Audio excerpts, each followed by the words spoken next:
So I really think we need to change the way we think about trauma these days.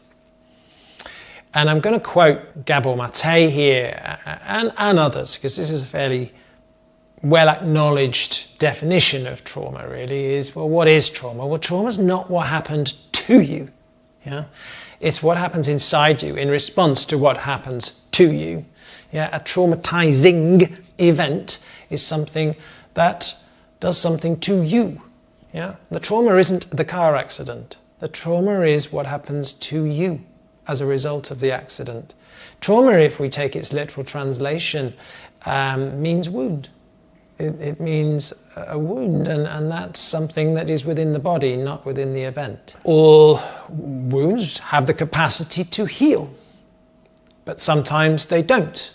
Sometimes we have a broken bone. Most of the time, if we set it right, it will take care of itself if we create the right environment for the body to heal, support it, protect it for as long as is necessary, get the right assistance, love it and care about it, and it will heal.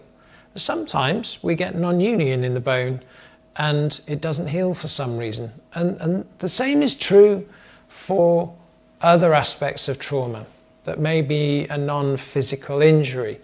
The emotional shock event traumas, developmental trauma, transgenerational trauma. And if we look at another definition of trauma, or we look at it through the lens of the nervous system, is something which is outside of our capacity to regulate and to deal with. Our being has an ability to tolerate quite a lot, but sometimes it will be outside and too much for our systems to be able to tolerate, and really that's another sort of definition of trauma. And so if we can't process that thing and allow it to move through, then the body has to do something with it, and it may shut that down, lock it away. We know that there's some research coming out now to prove what many of us in the bodywork realm have been believing, that actually cell has memory and tissues have memory. Memory is not purely and exclusively the domain of the brain. It isn't. Our tissues hold memory. And so it's a question of whether that memory is one which is, okay, that event happened and we recall that. But as it's something that we have been able to fully process, and it's just, I remember that.